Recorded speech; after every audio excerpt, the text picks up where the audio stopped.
Okay, let's go ahead and get started. First thing I'd like to do is welcome everybody to day 3 of the formal presentations and symposia for this year's meeting of the Tennessee Valley Interstellar Workshop and Starship Century and Tau Zero Foundation. I think we've had a pretty good week so far. Do you all agree it's been a death march? I hope it's been worth it. Yeah. I know we have a pretty full schedule for our last day today. We're going to begin with this panel. We'll then break and go into our plenary session this morning, lunch, split sessions this afternoon. Then we have our working tracks. We'll regroup, and please come back toward the end of the day because we're going to be outbriefed on each of the working tracks and the products they produced this week. And then Paul Gilster, raise your hand, Paul, has been taking notes, and as he will undoubtedly do for his Centauri Dreams blog, Paul is going to give us his summary of the meeting and the takeaway points that we can take from that. And also, don't forget, we're not finished then. After dinner, please come back in because we have our science fiction writers panel tonight. If you have your copies of the books by some of these writers to get autographed, bring them with you. If an author refuses to sign a book, I don't think I'll invite them back. So they need to be able to sign their books. And these are all authors that many of you know very well. So if you don't have a chance to get their book yet, I'm sure the local Barnes & Noble might be able to sell it for you. And there might be some books here for sale tonight, although I haven't heard the final word on that yet. Don't count on it. So with that, I'd like to go ahead and go into our morning panel.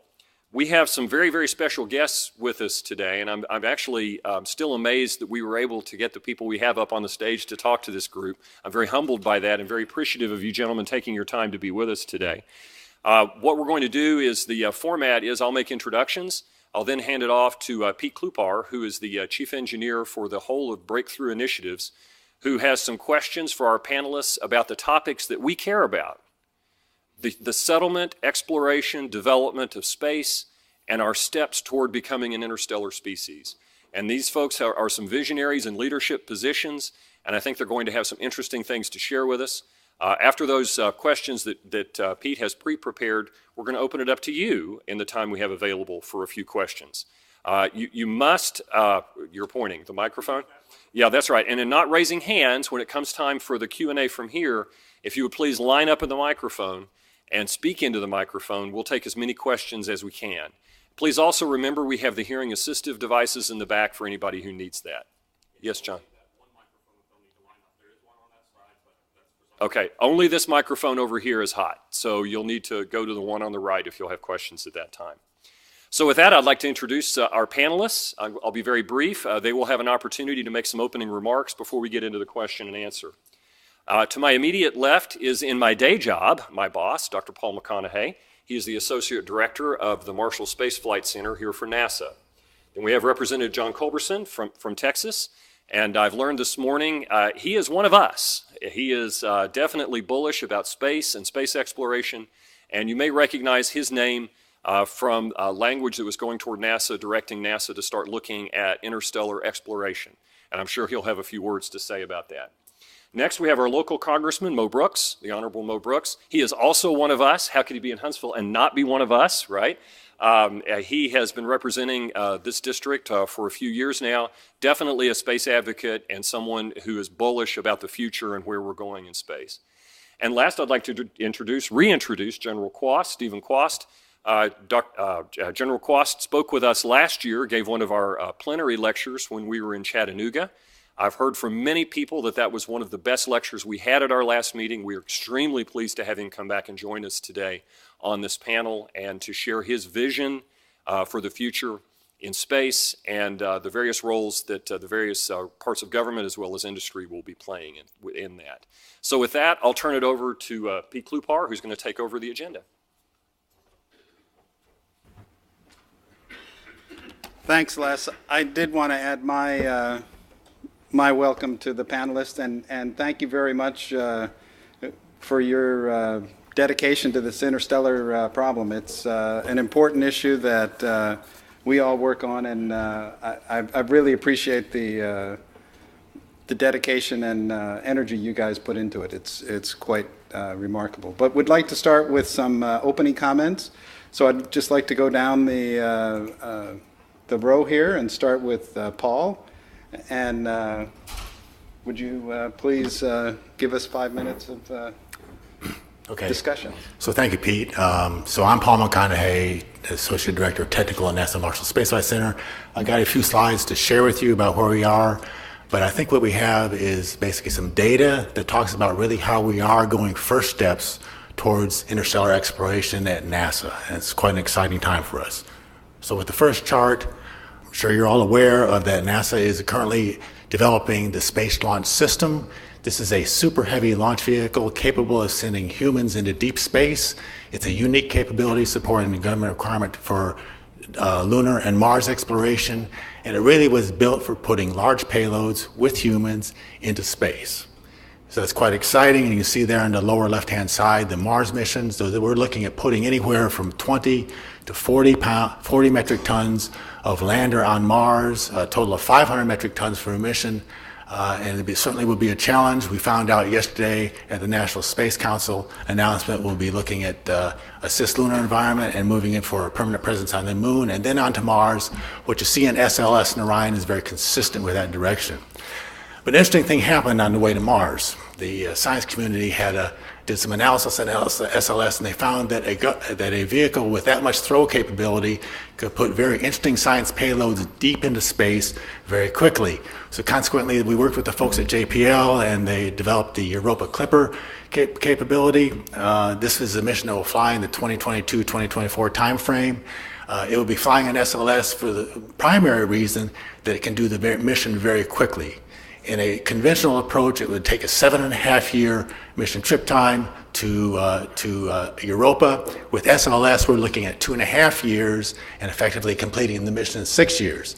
That may not sound like much, but if you're a planetary scientist, it's a very big deal because that means you can complete 1, 2, maybe even 3 missions in your lifetime at that flight rate and that capability. So the fact that you can put the payloads out there very quickly and get to your time on science very quickly is a huge paradigm change for this planetary science community.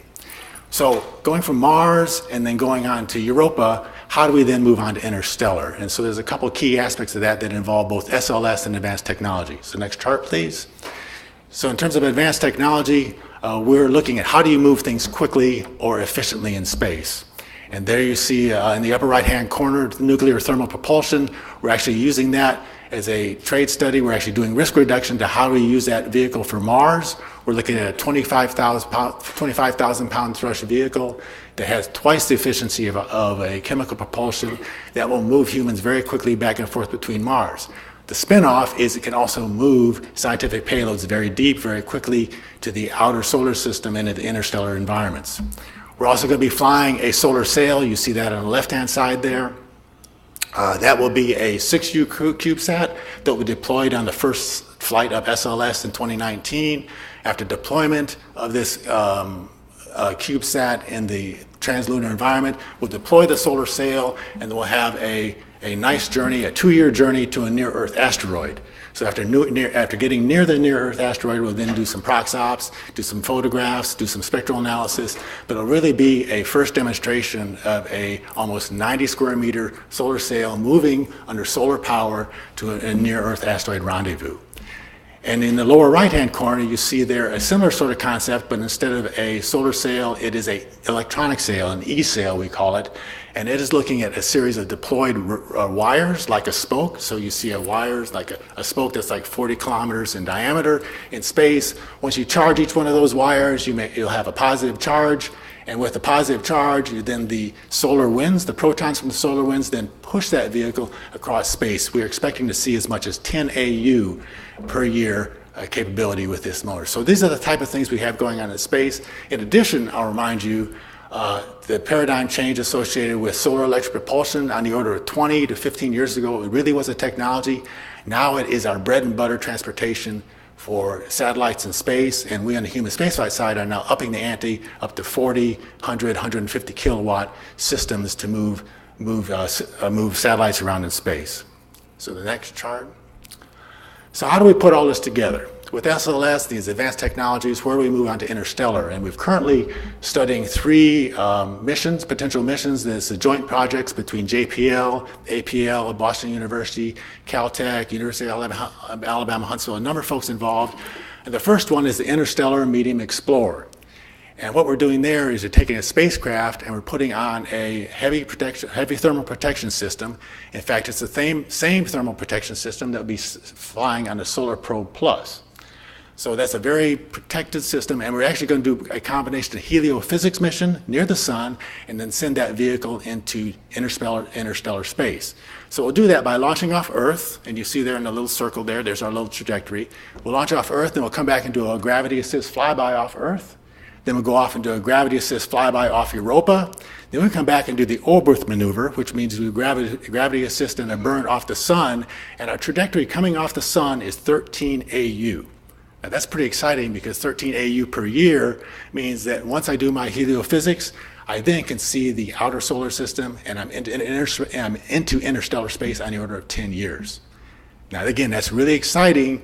Voyager took 40 years to get there. That's more than a scientist's career, but now we're looking at potential interstellar missions on the order of 10 years to get into the interstellar environment for exploration. Next chart. We'd use it. I don't know the answer to that, but I can get back to that. So the question is, how far away to Alpha Centauri? I don't think we'll get there in my lifetime, but we'll talk about that. 2,000 AU? 2,000 AU. 250.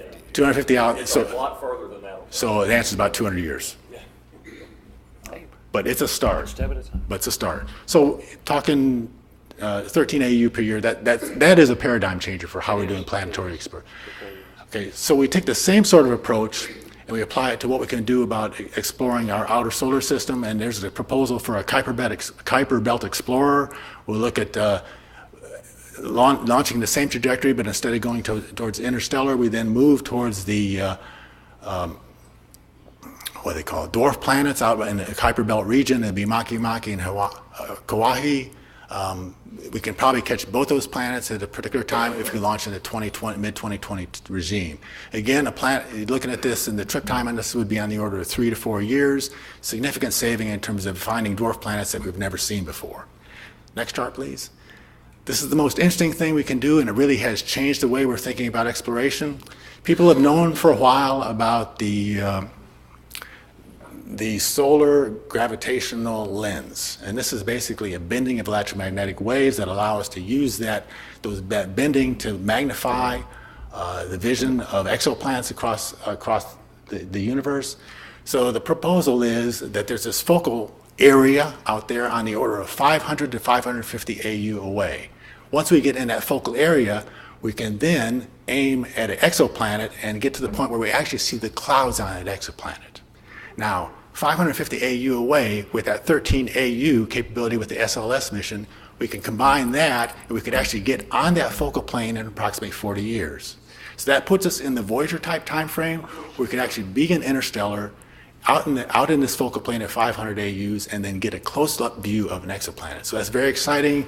We're working with the JPL folks. The technology there is obviously making a spacecraft last for 40 years, getting to that point, and then how you do the integration of the spectrum with a telescope. So these are all exciting areas. The next chart, please. The point of telling you this is today's topic is really first steps. And the message here is we really are there with first steps. We have a heavy launch capability. That is a paradigm changer which allows exploration of the outer planets and interstellar regime, and we're on the path to look at those looking at those missions, and we'll see them proposed to the agency fairly soon. Thank you very much, Paul. Congressman, you've led the way in interstellar or space exploration. Thank you. Have some comments you'd like to? Thank you very much. I'm glad to be with you this morning. I'm John Culbertson. I chair the subcommittee on appropriations that funds NASA, and agreed to serve on the appropriations committee primarily because I wanted to be here on this subcommittee to restore NASA, lift them above and beyond the glory days of Apollo. As a native Houstonian, I grew up with those astronauts as my heroes as a kid. Always, it broke my heart to see the end of the Apollo program, and the shuttle retired, and anxiously awaiting and aggressively working with Mo Brooks' help to fund the SLS and to get humans back into space on an American-built rocket. And pleased to report that NASA's back on track. Level of funding that we've been able to achieve is that NASA's now at the highest level of funding they've ever had in the history of the agency.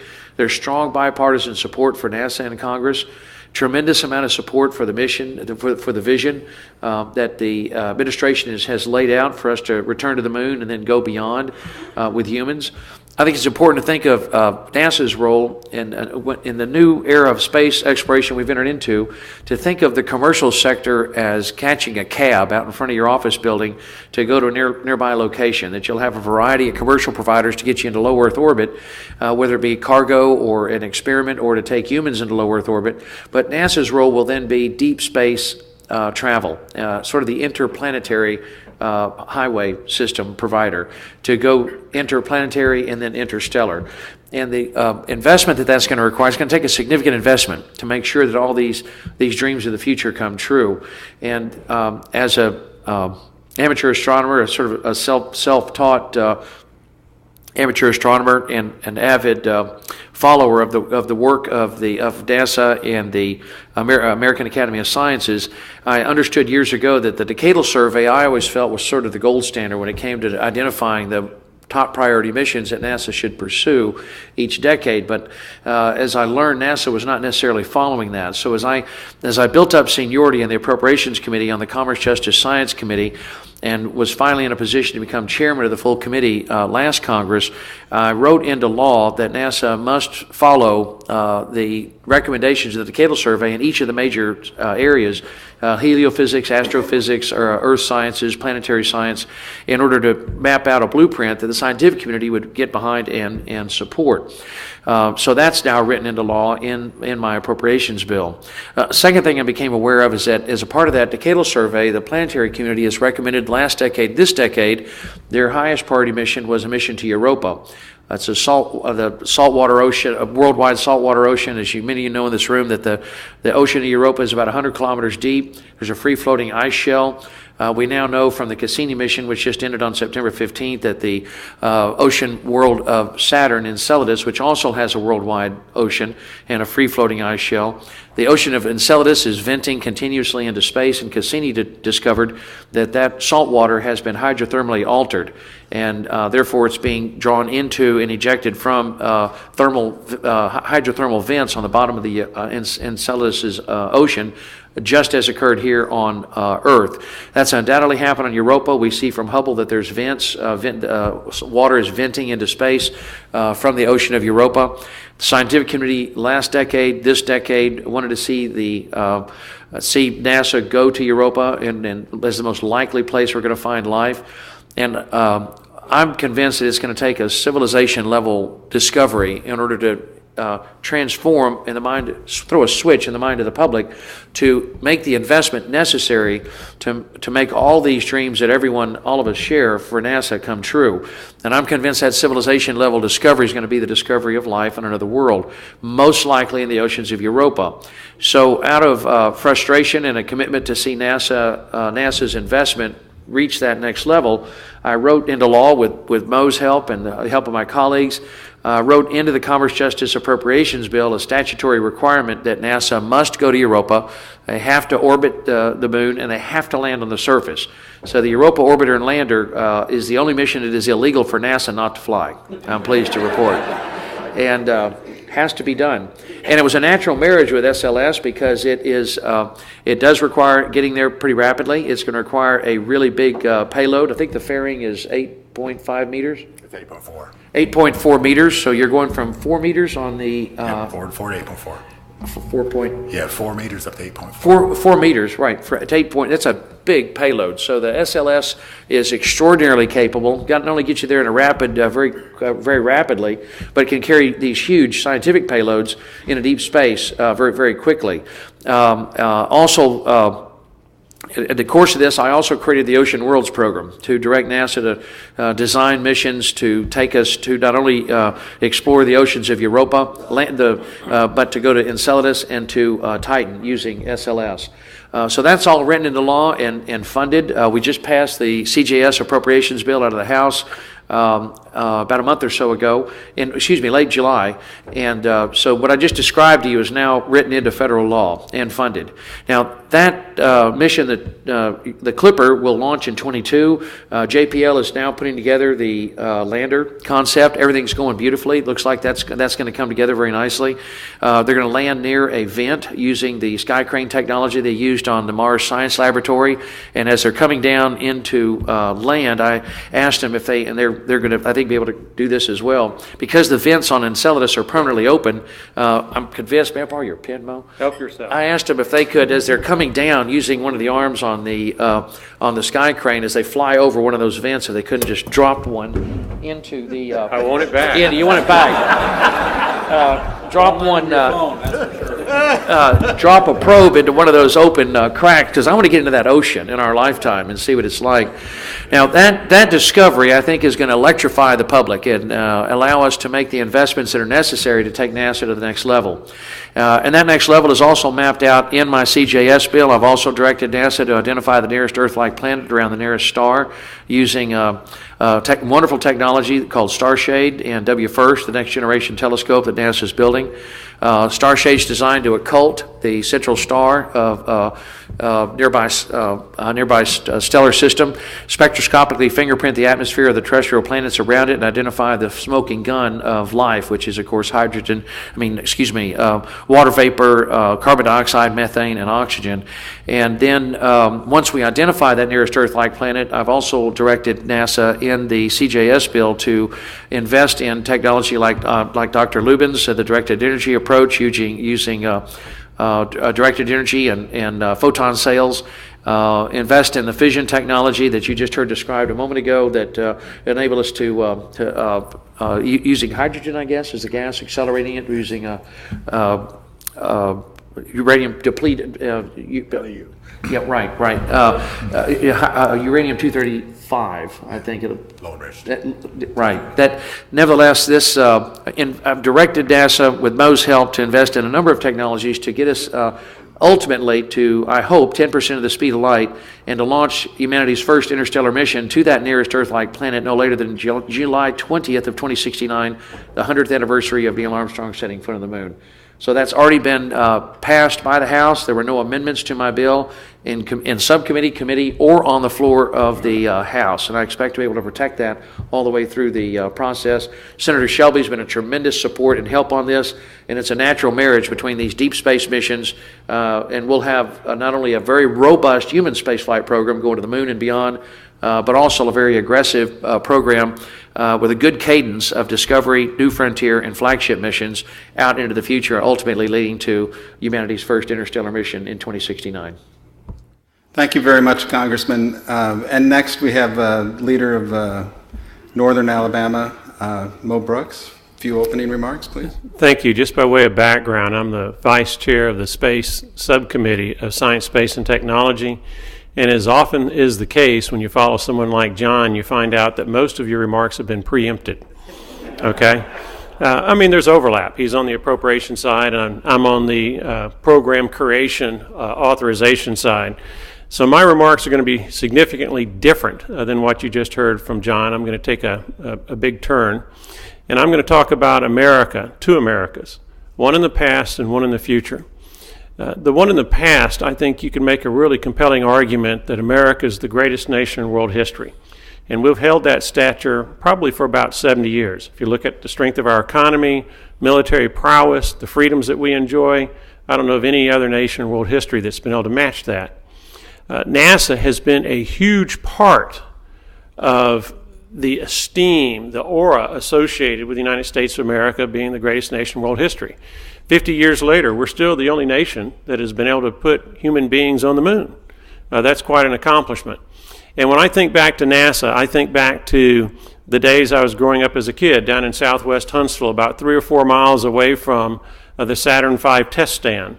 And they would do the Saturn V rocket tests, and the ground would shake, the cabinets would reverberate. You'd have to make sure things weren't loose in the cabinets next time you opened because they might be falling out.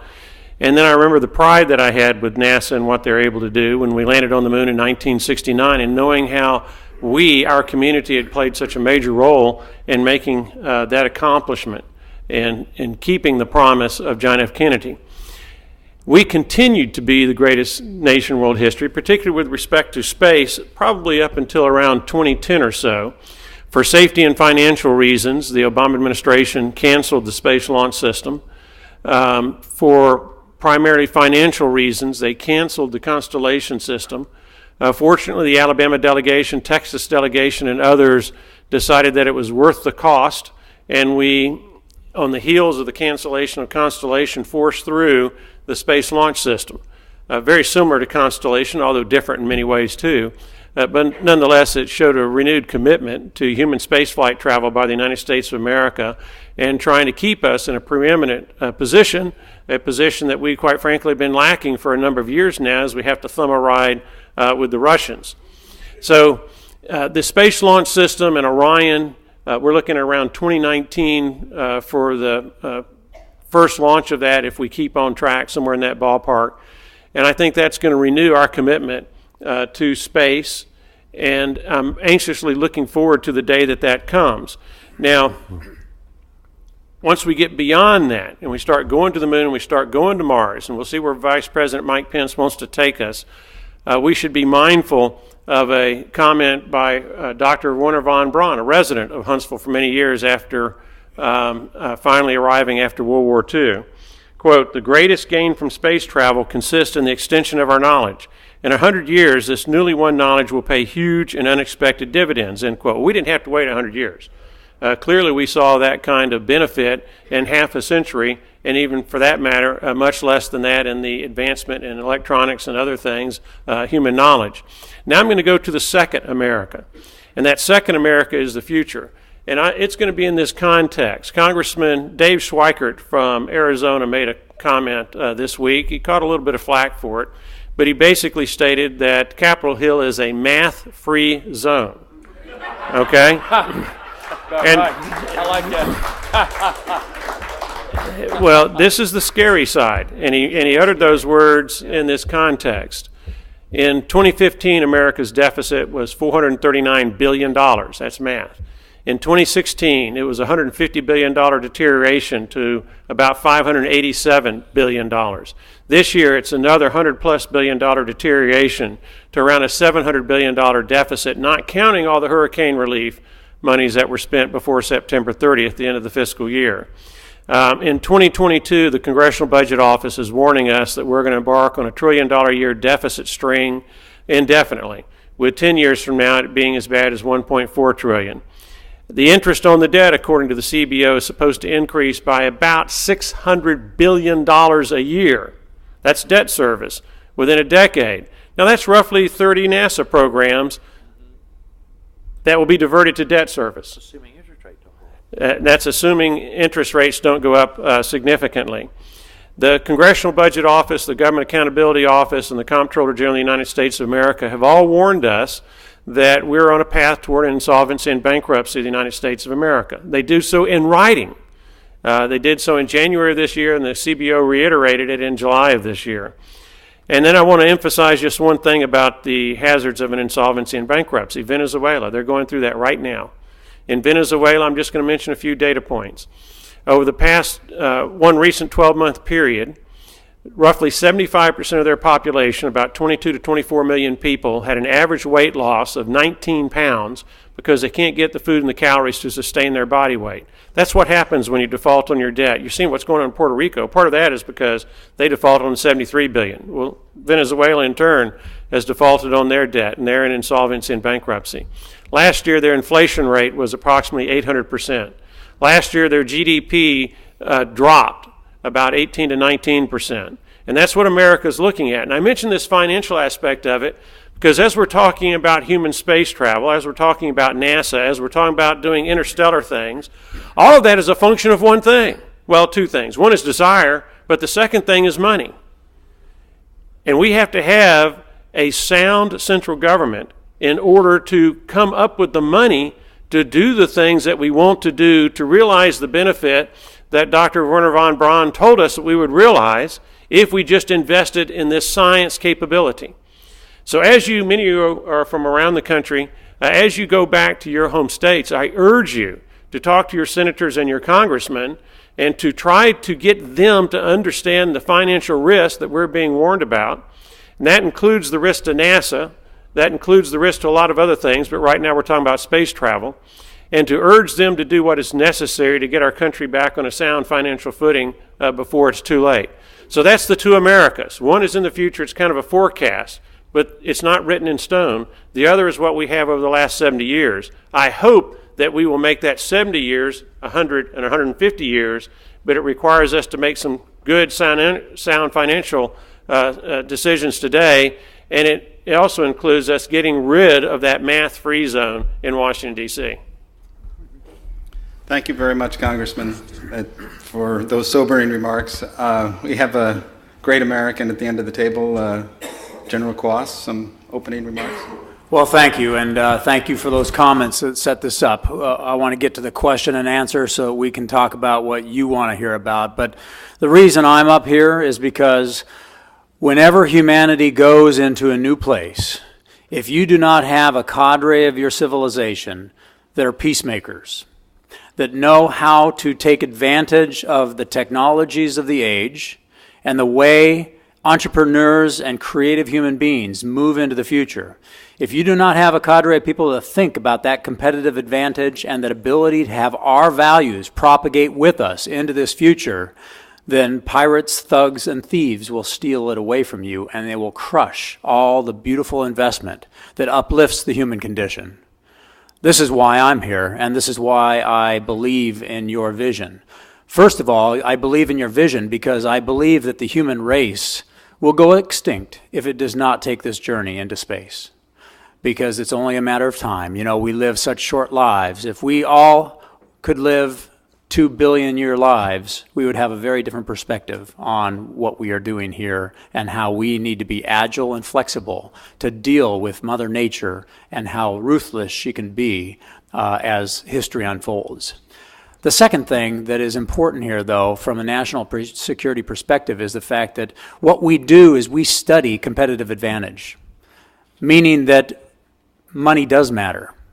If you can do it cheaper than your competition, you will take that high ground. And government is not the only answer. In fact, the answer is the creative spirit of our entrepreneurs that are free to innovate and to move forward.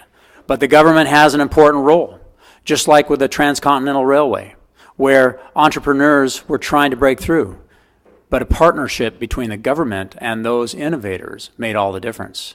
The aerospace industry and the airplane is another journey that we see this partnership accelerate the economy of the nation, and that economy can grow us out of these problems. So from a national security perspective, what I see going on here is I see not just America, but America leading the rest of the world into the marketplace of space.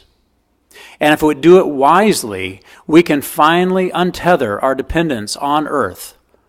And we can reach to the heavens for our energy, for our information, for our manufacturing, for our transportation, in ways that will make the human race uplift the human condition.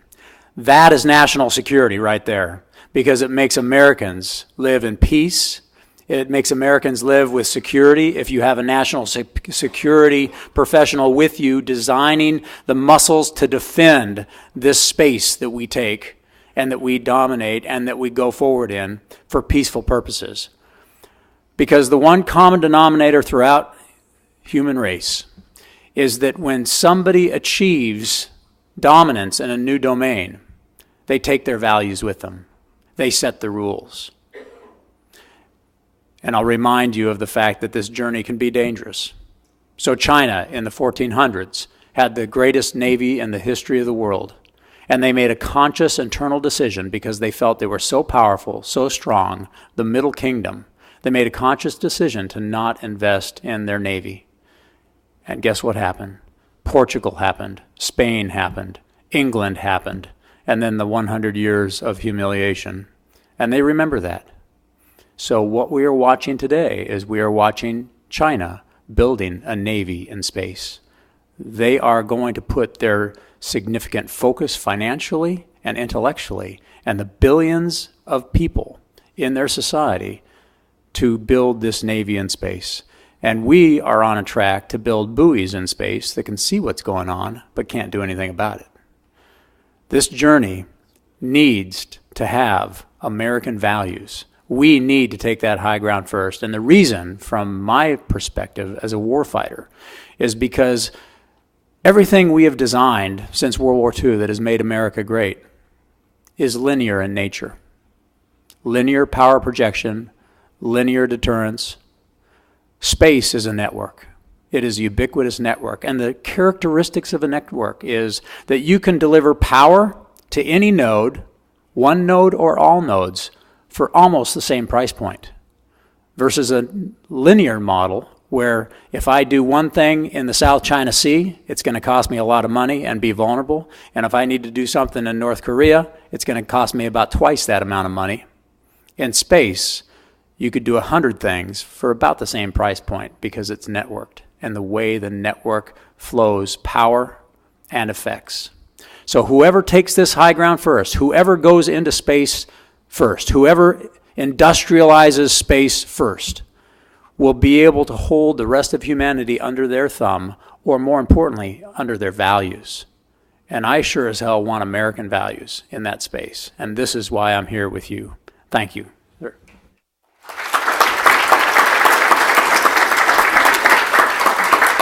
Thank you very much, sir. Next, I have a few questions prepared that I'd like to ask and go down the table, ask a couple of questions of each one. Each panelist, I'll ask for a response from each panelist, and then I'll open it up to the other folks on the panel if they'd like to respond. Okay? So the first question is for Paul, and NASA's been a leader in space exploration for the last 75 years. NASA sent 5 spacecraft on trajectories out of the solar system. We've seen a few more that you're proposing right now. In addition to those that you've shown this morning, is NASA working on technologies for interstellar craft? Yeah, so what I showed you today was just a little bit of not into the complete picture, but just part of the picture. When you look at the challenges in technology for interstellar or deep space travel, it's fairly straightforward physics, right? It's just very challenging. It's mass, it's velocity, it's the environment, it's space, it's hard. So our investment centers around propulsion technologies. How do you become more efficient? How do you get more thrust? How do you have lightweight structures? How do you have a durable spacecraft? And then how do you, on top of that, layer the instrumentation to achieve the science you want to achieve? All those technology investments are, I'm happy to say, we now have a space technology mission director in the agency. 10 years we couldn't say that. And the investment in there is on the order of $700 million per year. When you break down their technologies, about 20% is innovative propulsion topics, about 15% is, call it game-changing propulsion, and about 10% is really technology demonstrators around propulsion. So I think those are the key technologies. Is the program as rich and robust as we'd like it to be? No, but it's probably about right given the mix of our agency. But I do see that we are now investing in these technologies that are moving us into the outer solar system, into this interstellar environment. That was not the case on the order of 5-10 years ago. So I think we're in a better situation than we were. Is it optimum? No, but we are making significant progress. Great. Congressman? Yes, we are. In fact, NASA's, as Paul said, investing in all of these technologies. I in particular, though, want to follow up, if I could, very quickly, and emphasize that Mo is exactly right about the financial future of the United States. The situation is indeed that dire, but it can be solved. We're Americans, and we know how to.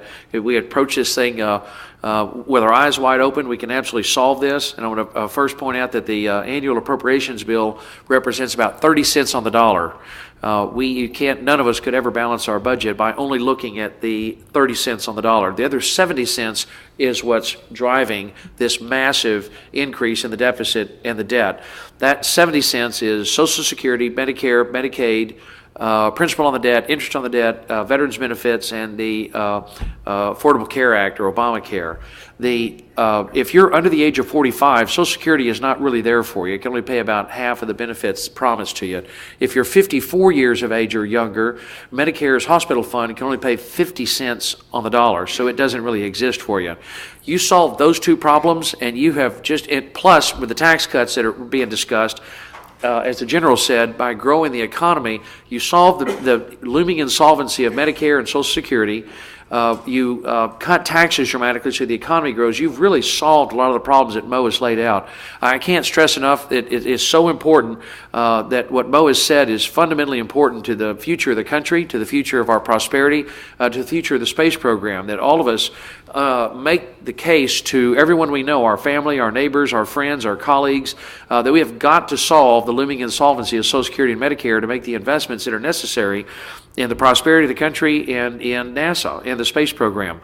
And I'd encourage all of you as scientists, as thinkers, I've discovered in my work on the Appropriations Committee, I know Mo has seen this as well, we are devoted to the scientific community. We recognize and will continue to support the efforts at the National Science Foundation, at NASA, to make sure America stays at the cutting edge.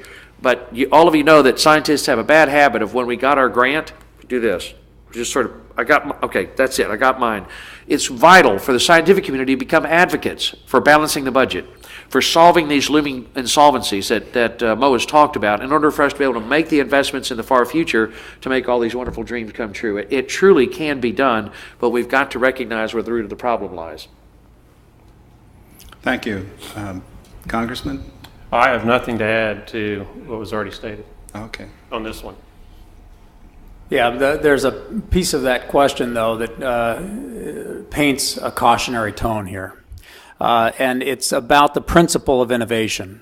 As a student of history, when you take a look at civilizations that have been in this same position, where there's not enough money or the money is questionable, yet the need for innovation is great, the principles generally have very little to do with money. But we can fall into a trap of thinking that money is going to solve it.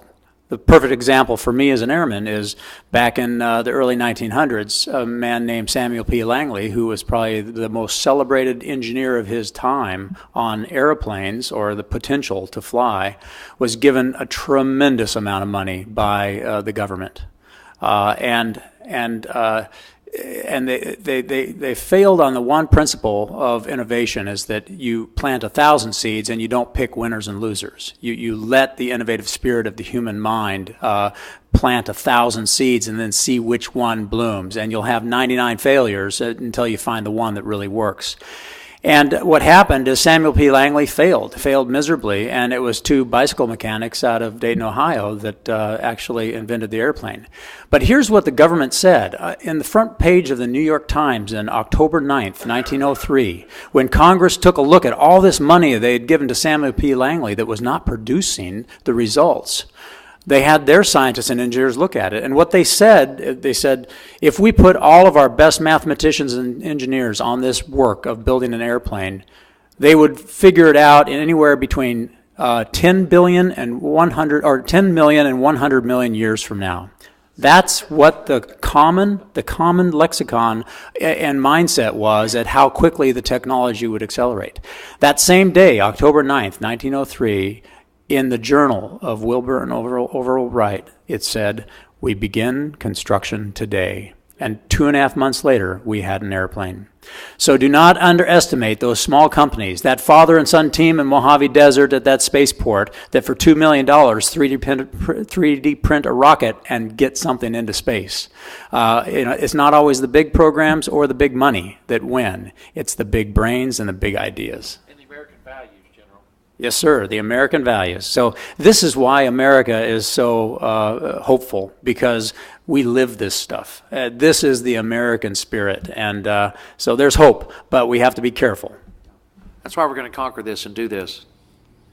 Thank you very much. So another question for Paul is, we've seen exponential growth in technologies. It's all over the map. Much of it driven by the American industry. But this challenge of going to the nearest planet is much like the general said of common estimates would be it would take hundreds of years to develop the technology. The Congressman has challenged NASA to do it in much less time than that.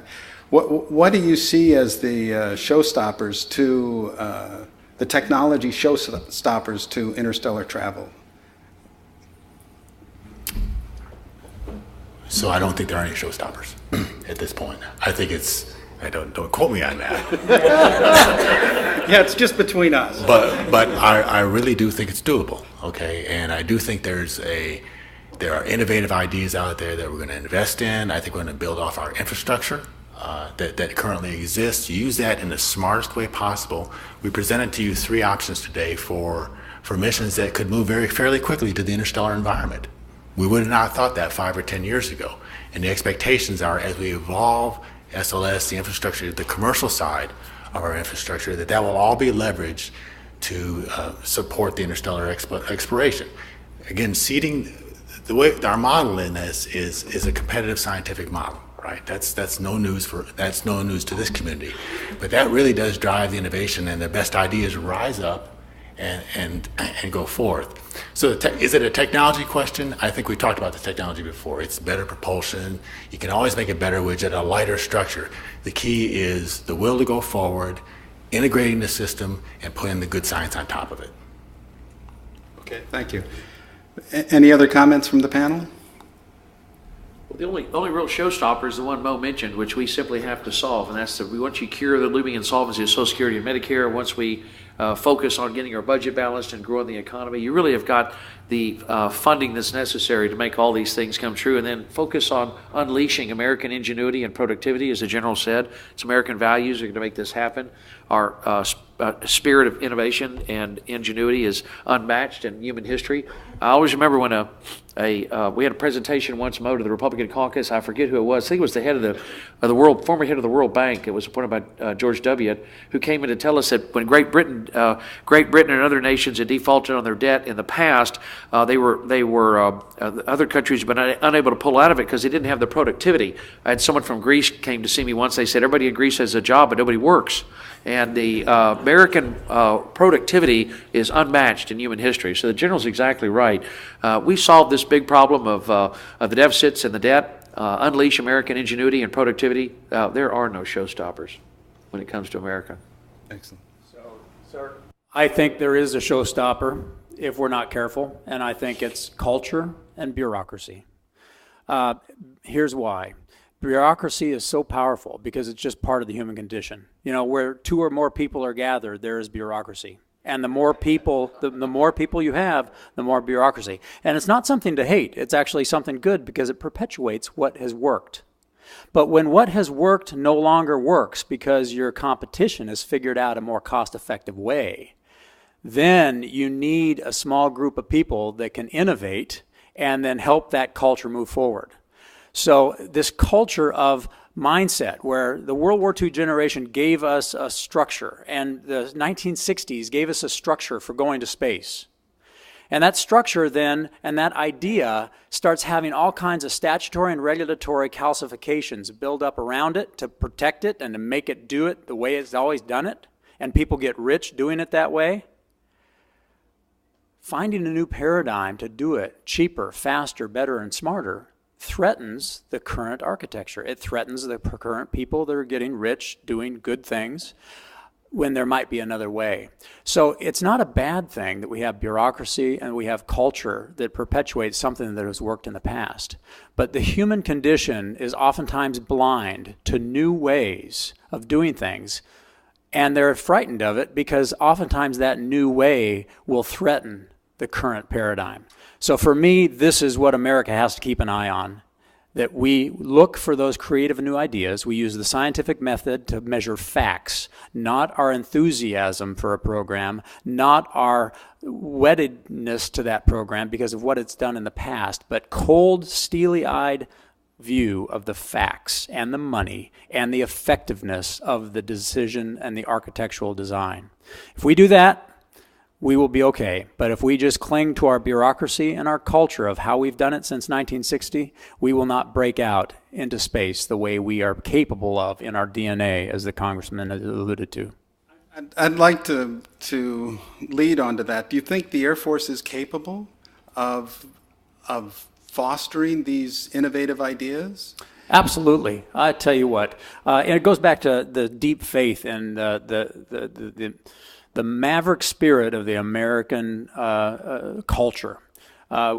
Even though we can get bureaucratic and we can get big and we can get culturally wed to our approaches, the number of people that see this clearly and are ready to innovate are there. But there's something very powerful about the American way of war, and that is that the civilians control the military, okay? So the military has those innovators. They are ready to go, but the power of policy, the power of the purse, and the power of strategy belong to our leaders that are sitting right here. And we will do anything they let us do. And we will move out. So the creative spirit is there, the mavericks are there, the people who know how to innovate, historically know how to innovate faster than our competition are there. But we need the permission to do it. It does seem like the technologies and the new advances that are coming every day out of Silicon Valley and other places actually lead towards these kinds of investments and the future. So thank you very much, Paul. Would like to ask the Congressman a question. So it's clear from your comments earlier on that the U.S. needs to take a leadership role. But the question is, should we partner? Is this something that the United States should do by itself? Or should we find European or other partners for the interstellar journey? I think it's fine to partner with the Europeans. They have they've been with us and do very, very good work. Unfortunately, the Chinese government has proven to be one of the most aggressive in the world at frankly stealing intellectual property, and they've been there, as the general says, they have a long-term vision for controlling the high ground of space that is driven by the military. We need to all understand with our eyes wide open that the Chinese space program is owned and controlled lock, stock, and barrel by the People's Liberation Army.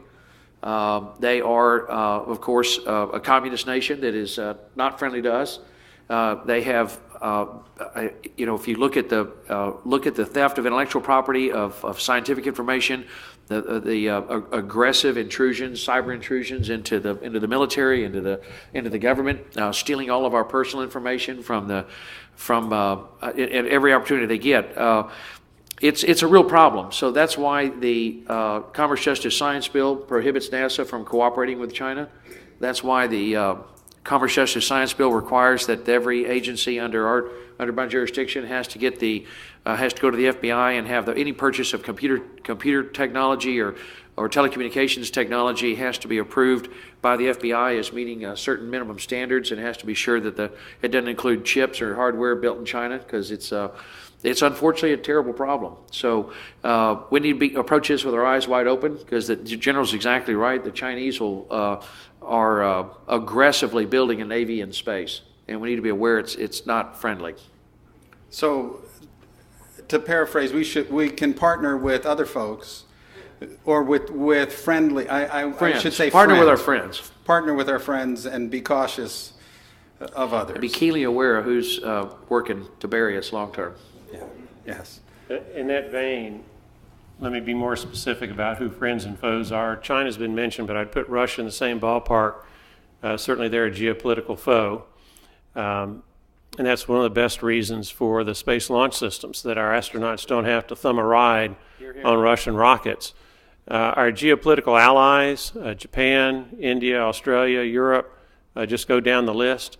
We need to interact with them as much as we possibly can, if for no other reason than that the financial cost is better distributed, so that collectively we have more money that in turn can be used to accomplish the missions that we want to accomplish. By way of example, In about 10 days, I'll be meeting with the leadership of the India Space Agency, trying to help discern ways in which we can cooperate further. And we need to foster that as much as we can with nations around the planet that have been long-term peaceful and allies of the United States of America. But I share the concern about China in particular. As their economy continues to boom, before long they're expected to surpass America's economy. Now, I have an economics background, so that's why I focus on that so much. And I see everything that we're doing being a function of our economic wealth. I don't care how innovative you are, if you don't have the money, you can't do it. If you go way, way back, when we were hunter-gatherers, you really didn't have time to do some of the things that you're able to do when you became an agrarian society, or when the Industrial Revolution came around. And every now and then you'll have these lightning bolts of advances with Thomas Edison and the light bulb, or the invention of the transistor tube, I think his name was Farnsworth, or the Wright brothers with the airplane. But more often it's building blocks. These little rockets that were first fired in the 1920s and 1930s later became military weapons a decade later in the 1940s. Later were expanded as military weapons and then started going into space in the 1950s with humans in the 1960s, and we keep building a little bit at a time. And in that vein, that's why I think it's so important that we sincerely pursue the things that we can do now incrementally so that we have a more advanced building block for when we try to do Interstellar. What am I talking about? Things that advance technology like a moon base, going to Mars. Those are more near term in the sense that they're 10 to 20 years away collectively. Capturing capturing asteroids when we can, to discern whether it really is a potential for mining space, and is it economically feasible. But building blocks is most likely the way that we're going to get there, although if we can get another lightning bolt, if we can use lasers by way of example to, where's your satellite you had in your pocket? Here, sir. Okay, if we can use lasers to propel this satellite, that's a lightning bolt type of thing, and we need to invest monies to do that, but we also need to do the building block one step at a time approach too. So NATO allies, major non-NATO allies of the U.S. is who we should focus on. Who we believe are peaceful, yes, and freedom-loving. I mean, that's the basics. Not people who long-term may use, hopefully they won't, but there's a risk that they may use the technology in a warlike manner. certainly. General? Yeah, so I agree with those sentiments. I'll tell you, though, as you study civilizations, the last 22 civilizations of at least recorded history, and you look at these sine waves of behavior that are consistent with human nature, of being born in vigor, recognizing the need for security, the economic might that makes that security something that's sustainable, and then they get lazy and they get arrogant, and then they get vanquished by another civilization. These are common to the human condition and will always happen. But in those journeys, if you work together with other people, you have a fighting chance of surviving. And if you believe there are more people on this globe that love their children and want to work out the differences of civilization without killing each other, then if we come together, we can push evil out of this world.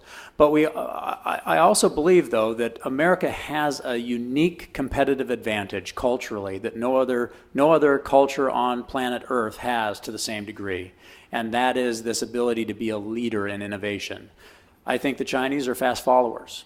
I think culturally they are very good at fast following, and they steal, cheat, and rob you to do it in many cases. But Americans are natural leaders. So that's what I want to build on. Clever people can cooperate even with somebody who is potentially going to try to use it as a weapon against us. But if we're clever and we are the leaders, we'll be okay. Thank you, sir. Congressman Culbertson, is the public ready to support a probe beyond the edges of the solar system as a step towards crossing interstellar distances?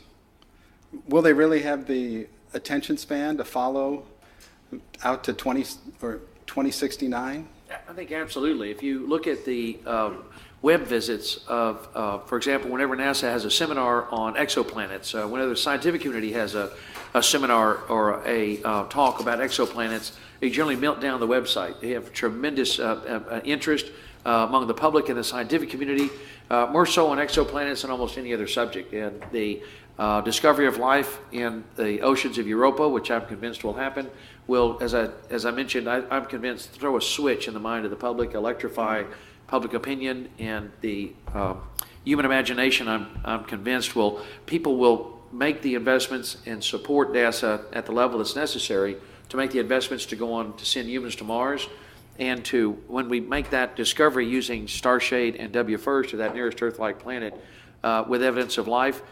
John Grunsfeld told me that he believes it would even be possible to see industrial pollution in the atmosphere.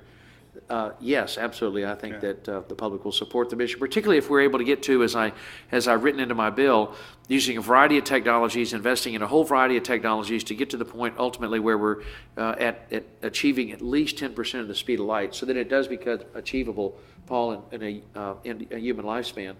Yes, I think so. Absolutely. Other panelists, do we have the? I think it's going to be a little bit more challenging than that, and I'll give you some examples. We had a congressman from New York by the name of Grimm, and money's always an issue. And for the first 3 or 4 years I was in Congress, I was first sworn in January 2011, he would annually introduce an amendment, and John probably remembers this, and that amendment would be to take $200 to $300 million from NASA to put into local police departments. And that amendment would win year after year after year. Now, fortunately, or unfortunately as the case may be, none of our appropriations bills ever became law. Okay, we would end up with a continuing resolution or an omnibus, something of that nature. But we hope now that they will be. He's a good optimist. But when I see those kind of votes, and they'd be close votes, but NASA is a uniquely national program. Right. Cities, counties, and states can't do NASA, space exploration. Law enforcement is a uniquely local program. But nonetheless, we were shifting monies, $200-300 million at a time, with our House floor votes, from a national program like NASA to law enforcement that should be a function of city and county and state governments. And so what I'm trying to emphasize here is that our challenge is great. It's achievable, but we've got to put our shoulder to the wheel, and we've got to push, and we've got to make sure that we have the votes in the United States Congress, that we don't have just some people in the public who are gung-ho on this, but that we have a majority that is gung-ho on this. And in that vein, I mentioned I'm vice chair of the space subcommittee on science, space, and technology. We get these flow charts every now and then that talk about all these different programs that NASA has had that we spend a lot of money on, and then they get canceled. They might get canceled because of the differing views of Congress, or they might get canceled because of the differing views of the executive branch. And in particular, they might get canceled because it turned out that those were really good ideas, but the technology was not yet there to fulfill them. And the result of these cancellations is, from a marketing standpoint, when you're talking to the public, they see all these ambitious things that NASA has tried to do over the last 20 or 30 years that we have zero to show for it, except to the extent that, when you run an experiment and you don't get the right results, you know not to do that experiment again. Then you try a different experiment. And we've got to do a much better job of having the perseverance, if we're going to start a program, to actually see it through, financially most importantly, to the end game, so that we have that next advancement, that next program successfully in space, and we have something to show for it, which in turn buttresses the citizens willing to invest in it. And a really good example that you're all familiar with would be Constellation. The money we spent on Constellation, then to have it canceled, just 5-6 years ago, whatever the time frame was. The public sees those kinds of things, and we've got to stop this half-hearted effort. If we're going to do it, we need to be all in and get it done successfully, which in turn is what the public is looking for as a return on their investments. Absolutely right. If I could very quickly, Mo's exactly right about that. That's why these things that I've described to you in the appropriations bill have been written into law. Constellation was canceled because it was not written into law. You've got, of course, the Constitution, federal law enacted by Congress, and then a presidential, Supreme Court opinions or presidential executive orders. Constellation was canceled by our president because it had not been written into law. The things that I've described to you have been signed into law in the appropriations bill, and they're there, and they cannot be canceled by executive order or any president. We need John to stay in that position for a while. Thank you. Yeah, so Pete, if I could add a little bit to the answer. So the question is, how can we maintain and sustain this energy and then make sure that the public is engaged in the future for interstellar exploration? So what we do as a leadership team at Marshall, at the agency level, our accountability is delivery of our products and making sure that we execute the mission per our funding come from Congress and our guidance from the White House. What that means to me in my day job is that in 2019, we see a commercial crew flying in either SpaceX or Orbital ADK, so when NASA moves out of low Earth orbit, we then buy cargo and launch services for humans as a commercial service moving out of deep space. That's a product delivery that we can deliver to the nation, and then they say, hey, we are making progress as an agency. Big in 2019 also is James Webb Telescope. Okay, when the nation sees James Webb launch and unfold, believe me, it's an origami at L2. It'll be an amazing spacecraft. And on top of that, SLS Orion launch in 2019. So my answer to your question is, we as an agency need to deliver on our products and achieve the expectations of the Congress and the people of the United States. Okay. Thank you.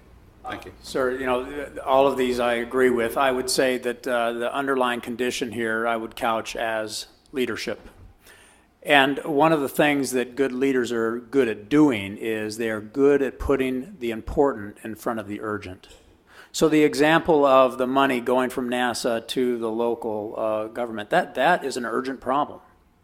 But when you take a look at the American society and our perpetuation and the human race and our perpetuation, that's important. And this is why the groundswell of conversation is so important here. If we can inspire America and the rest of the world, that we can solve our problems with our environment, we can solve our problems with our energy dilemmas, we can solve our problems with the human condition and uplifting it so that this pale blue dot is wholesome and a place people can live and breathe deeply. You now start putting the important in front of the urgent in a way that funds it with sustainability that allows innovation to take us to places we could otherwise not go. It's leadership. Thank you. Thank you, sir. Moving on to Congressman Brooks. Humans have been exploring from the beginning of time, and the U.S. has a strong tradition of exploration and settlement of the New World. Do you think it's important for humanity to leave the planet? Well, when you say humanity, I assume you're talking about parts of us, not all of us. Well, I've got a list of people I'd like to. All right. It's a part of the human condition, exploration. The knowledge that we gain, the sense of accomplishment that we gain, it's been that way, I think, from the beginning of our time as human beings on this planet. To the extent that we can go to the moon and Mars, we need to. To the extent we can develop the technology to go beyond our solar system, we need to. And when I use the word need, I'm talking about it being a part of the human condition. It's just built into us. Now, perhaps not all of us, but some of us, the explorers, and then the rest of us follow on their heels. So yes, I agree with that. General? Yeah, I agree with that. I think that, there's two principles of war that keep the peace. One is agility, and the other is flexibility. And for the human race, the agility and flexibility to be able to deal with some event that might happen, whether it's an asteroid coming at us, whether it's a biological or chemical dynamic that takes place on the Earth that threatens the human race. Our ability to have the agility and flexibility to operate as a human race, whether on the Earth, on any other planet, or in space, is going to be important in time. And the sooner we get on that journey, the more potential we have to survive. So I think in time there is a need to be able to not use Mother Earth as our home if required. How quickly we get there, the quicker we get there, the more agility and flexibility we have as an American race and a human race. And in the short run, it grows our economy, which gives us national security, which gives us the ability to uplift the human condition in America. Great. Paul? So I'm not ready to give up on Earth yet. I kind of like her for a while, but I'm You willing. kinda like it. I am willing to send my daughters or my daughter's daughters. Well, the Crimson Tide be in space, or we got to have something with us. But I do agree that human exploration is in our genes. Okay, it's a part of who we are, and being in space is part of our future. I cannot tell you, when I look at the next generation folks working at Marshall, working across the agency, they're excited about it's their chance to go to space, and I think you'll see that in their lives. You'll see it in their kids, their children's lives. When I look at human exploration, it is a tip of the spear of a larger challenge that this nation has, that's been alluded to here, and that's the need for a space infrastructure. I think you see commercial folks moving forward to a low Earth orbit space infrastructure. That's a huge benefit for us at the competitive level that supports our national security and supports the NASA vision. So I think human exploration is one means to help us achieve this larger infrastructure in space, which will then support national security, science, and human exploration. So I think it's just one part of the story of our future. Thank you. Yeah. Okay. Congressman Brooks, I think we've heard the astronomical costs, and we've heard the challenges there. So I'd like to move on to the technologies. The technologies that Breakthrough has been discussing for interstellar travel is the largest lasers ever conceived of on the planet. And of course, those have dual uses. How do you think the government should react to the developments of a private organization discussing and investing in these technologies? What's an appropriate response for the government? Well, personally, as someone who's concerned about our financial condition, I love it when it's in the private sector. When people are investing and risking their own capital with the potential reward being determined by how well that investment pays off and the technological advances that they're able to accomplish. So I see a significant role in the private sector. The challenge, though, is the magnitude of the costs are such that you have very limited private sector participation. Now, when I'm talking about private sector, I'm talking about where they do it all. They pay for the financing of it. They pay for every aspect of it without the government being involved in it. But I do see a role for partnerships when you've got something of this magnitude, something that the private sector typically cannot do. So SpaceX, by way of example, Blue Horizon, all these private sector, and I say all, there's probably only about 3 or 4 when you really get down to it, as major players. I think we ought to encourage that, but at the same time, we have to understand their limitations. After all, they are in it not necessarily for scientific advancement. Their shareholders are looking for a return on investment, a profit at some point. And so it's the federal government that has to, in particular, focus on the basic research, the basic science, for which we don't expect any short-term profit, and for that matter, even long-term profit.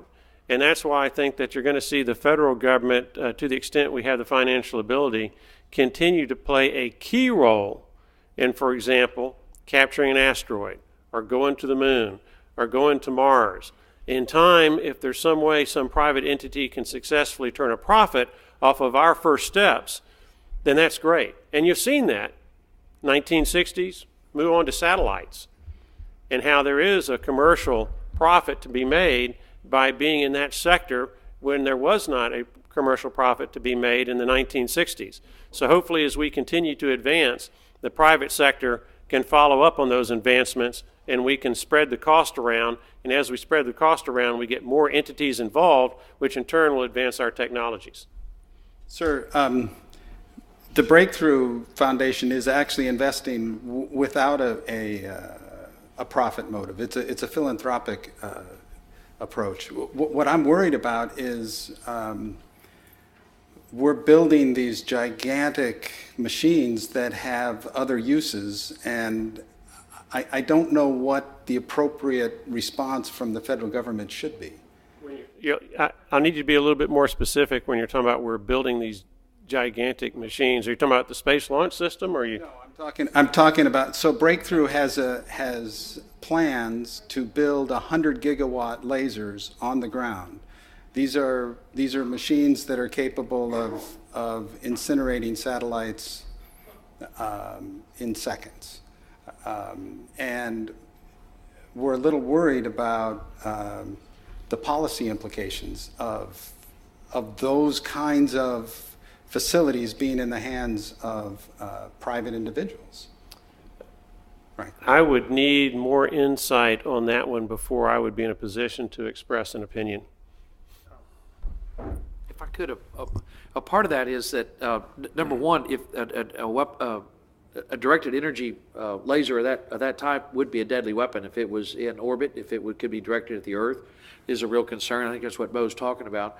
But another aspect of this that causes me real concern is and we are, both of us, and there's tremendous support in Congress for the idea of a Yellow Pages test. If you can find a service in the private sector that the government does, you should privatize it if you can, and that's a good thing. However, when I met with Elon Musk, he mentioned to me that he was planning to land 5 metric tons on Mars in 2018. Not sure he'll hit that. I mean, it's an ambitious and lofty, noble goal. That's terrific, but I asked him, what are you going to do to do planetary protection if you land near a wet spot?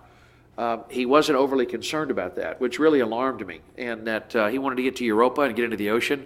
I think the private sector has a vital role in low Earth orbit, and it's marvelous. We should encourage a Homestead Act for space, but we have to insist that private providers, private commercial space operators ensure planetary protection, that we don't carry Earth organisms to the European oceans or to Mars. Would you imagine that is done through NASA or through the Air Force? Or? I think it's going to have to be done through NASA. I think that's actually something we have to look at, Mo, is ensuring that the private providers aren't carrying, that they're actually sterilizing these spacecraft at the same levels that NASA does in JPL, for example. That's one of the reasons they burned up Cassini in the orbit, in the atmosphere of Saturn, was for planetary protection. As a condition of the launch license, probably. Yeah, exactly. The Europa lander, for example, will self-immolate. It will incinerate itself after it completes its mission to ensure that it doesn't leave any Earth organisms on the surface of Europa. Thank you. General, do you have any comments? This journey takes a lot of wisdom, and there's two components, I think, to your question. The one component is, does government have a role to play? And yes, it does. For example, when the automobile was invented, most people didn't have the money to build roads to go where they needed to go. The government helped with that, and it created an economy where cars could then, you have gas stations popping all over the place, our Eisenhower interstate system. So government has a role to play at building the roads or the highways to allow people to connect and businesses to thrive. And in this case, the sweet spot is the highway to space.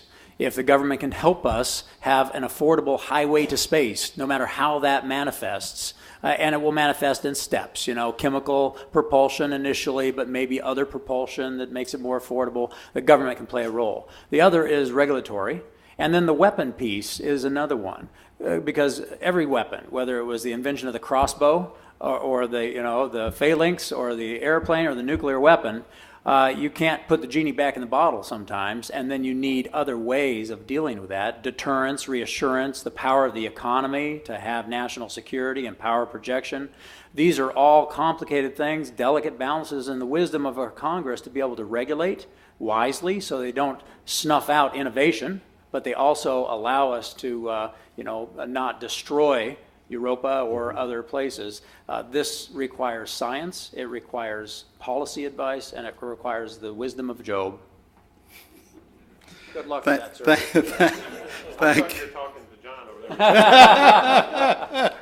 Thank you, sir. This is a question for General Kwast. In the mid-20th century, the U.S. Air Force developed the most sophisticated technologies on the planet, from breakthroughs in lasers to the stealth and amazing SR-71.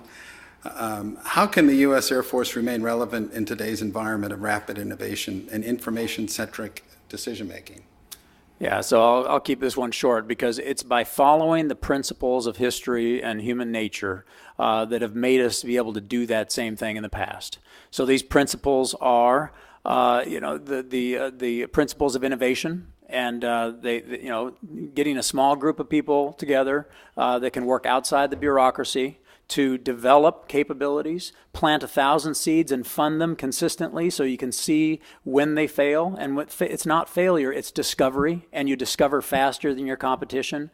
And then when you stumble on the one that's game-changing, then you invest in that and you use it. It's about concepts where you look at different ways of architecting power projection.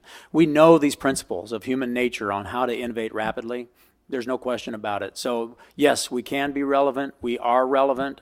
If you take a look at the entire spectrum of what we're doing, we are being relevant. But we have the opportunity here, and this is where this crowd comes in important. We have an opportunity here where we're on the edge of greatness, where we now have a president and vice president who have just articulated a policy shift in the way we go to space. And if we jump on board that opening, that political opening, where we have a president that wants to change the game in the American economy, exploding into space, the industrialization of space, and human beings in space permanently, if we take that train and ride it, we can do amazing things. Okay, so the last comment, and then I'd like to open the microphone to questions from the floor. For the general, how do we train young men and women to be leaders in a Facebook, Google type world? How can the Air Force learn from or partner with these new technology companies? Yeah, so this is my job. As the commander of Air University, I'm in charge of all education for our Air Force. And so we do this the same way we know how to do it through history. You know, Socrates, Aristotle, all the great teachers of our human race have taught us how to teach our young. And what we do is we teach the habits of mind that make somebody a good leader. We teach them the values and the beliefs that are consistent with our Constitution and our respect for every other human being, no matter who they are or where they come from. We stay consistent to these things, and then we teach them to think critically, think strategically, think culturally, collaboratively, have them think contextually and conceptually. You know, all these things that make you good as a leader, of recognizing the geostrategic environment you are living in, understanding human nature, and understanding the technologies that have always been a tool of national power. Teach them how to innovate, how to collaborate with others, how to listen, how to be humble, and not get arrogance and pride in the way of effective progress. This is what we do, and we start when they're in diapers. We start when they're young, where their minds are fertile and malleable, and we teach them how to learn. We teach them how to think. We don't teach them what to think. We teach them how to think.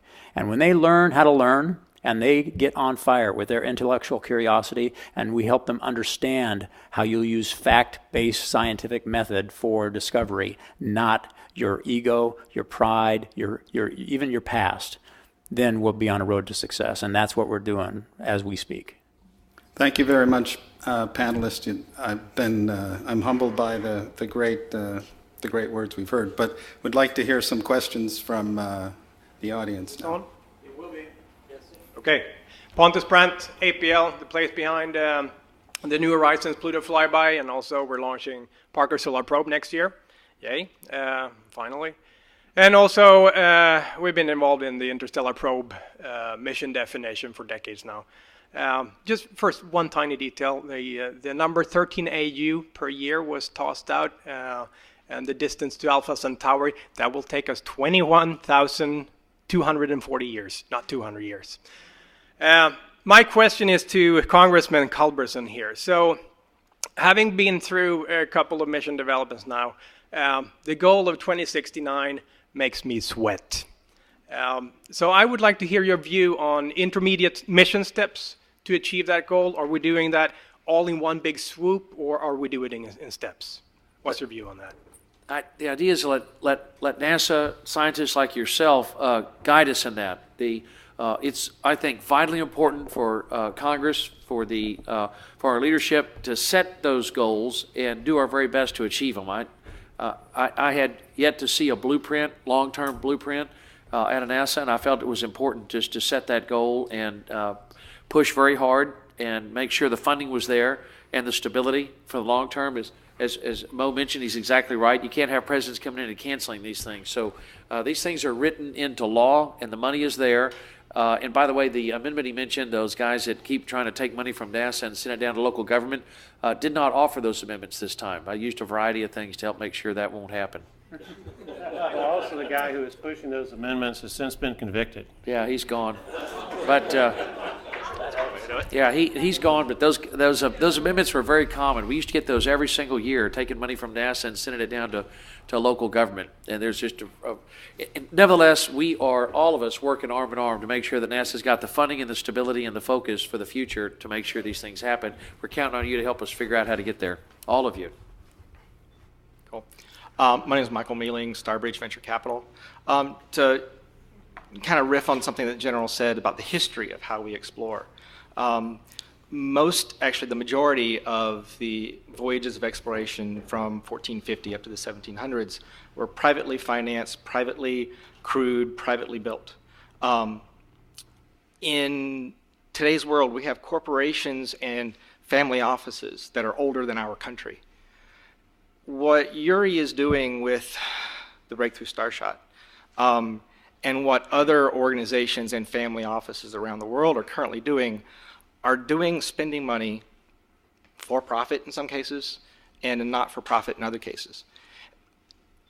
Are there thoughts within Congress, for example, zero G, zero tax, extending changes on rules against perpetuities that enable long-term thinking in the private sector so that the burden of developing some of these missions is not solely on the government? It's a great question. I know that the Mo's committee is, you passed essentially like a Homestead Act for space a year or so ago. Didn't you? Could you describe that? It was a great bill. I know you had a hand in. That is one of the debates we have on a regular basis in Congress. I can give you my viewpoint. To the extent there are private sector interests who want to engage in any kind of space exploration, I want the federal government to get out of their way. Yep. Okay? Absolutely. That's my view. Now, sometimes because of financial resources or other limitations, there is a need for federal government approval, or there is a need for the use of federal government land and equipment, like the launch sites in Florida. And I believe the federal government should do everything we can to assist with the availability of our facilities, so long as that private sector is willing to contribute whatever their fair share of the cost of maintenance and operation of those facilities should be, so that we're not giving one private sector entity a competitive advantage over another by helping one and not helping the other. So we need to have a level playing field.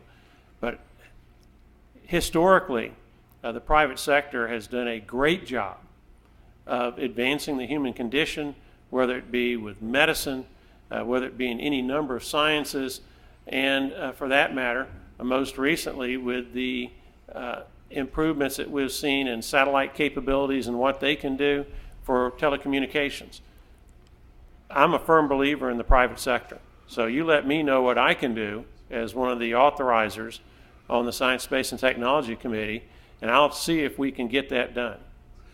One thing we could do is encourage private companies to, for example, find ways to, if they can use the space station or the space structure that Paul described that NASA will be building in the vicinity of the moon at L2 for innovative vaccines or medicines that the private sector could then make a significant profit on. Because right now the commercial sector is essentially hauling freight.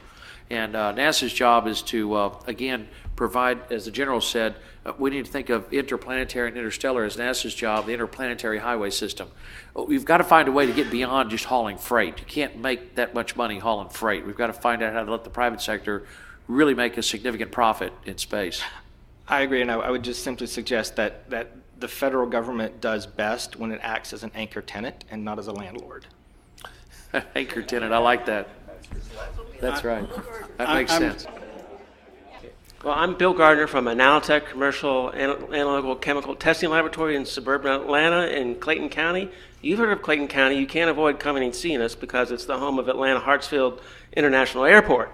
But so today I've come here to see you, Congressman Brooks, Culbertson, Dr. McConnaughey, and General Kwast. The headlines this week say, why? And I'm going to ask you, why not give the NASA human spaceflight, I had to write this down to make sure I get it right. Why not give a NASA human spaceflight health and medical division the mission of developing a new vital sign test like blood pressure and pulse that will solve the problem of identifying mental health issues before they become lethal?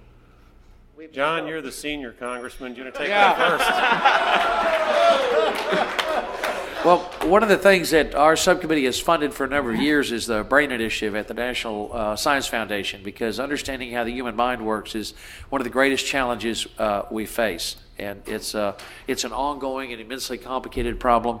The catastrophe we saw in Las Vegas is an unfathomable tragedy, and mental illness is a massive problem, and one that not just NASA but the National Institute of Health and the National Science Foundation need to continue to invest in and work on, and we've been very strong supporters of that. On this one because it's very powerful, and this is part of the story. You all can help infect the entire country. Just looking at the scientific advantages, if we had an industry in space where you could do scientific discovery in space that you could never do in the terrestrial and the well of gravity, is powerful. Let's take the hurricanes, for example. Solar power from space that can destabilize the eye of the hurricane so that it does not become a level 5. Or people that are in disaster areas can get energy from space instead of having to have no infrastructure for weeks and months where people die and starve and so on. So the ability to uplift humanity, not only in the sciences and in the health that you can do in space that you cannot do on the Earth, and the ability to help humanity from space, something as simple as a hurricane not becoming a level 5. Now, I don't know what the second and third order effects would that be if we didn't have level 5 hurricanes, category 5 hurricanes coming on shore anymore. But look at look at what you could do. That's the real story across all sectors of the human condition. Exactly. Thank you. That's the answer I was looking for.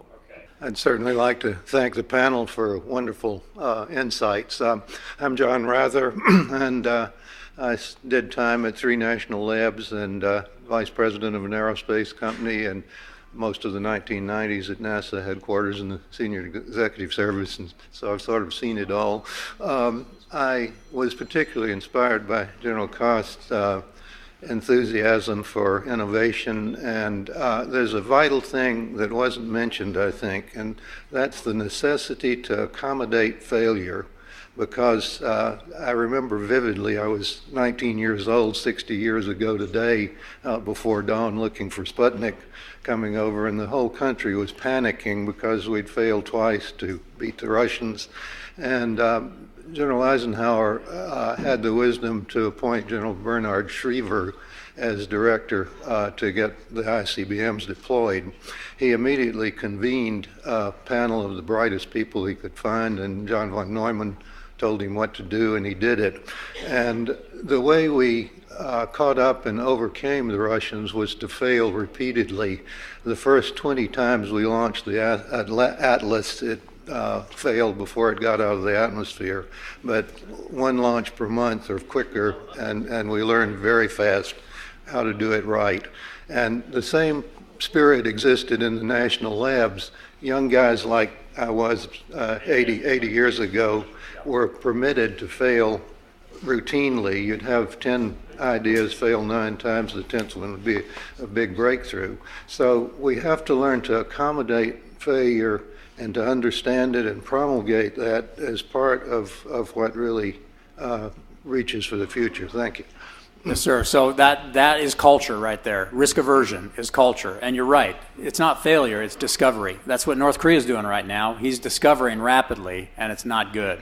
But we have to, as a society, and from the government to individuals, we have to be willing to take risk. As a person in the art of war, my job is to stay one step ahead of the enemy. The only way I do it is by taking more risk than my enemy. But it has to be prudent risk, and it has to be clever risk. So it's a delicate balance, but if you're afraid, if you have any fear, and if you have risk aversion baked into your heart because you've lived your life too comfortably, you are no good at being an innovator. That's right. Thank you. All right, well, I'd like to thank our panelists and thank you all for being here. Thank you so very much.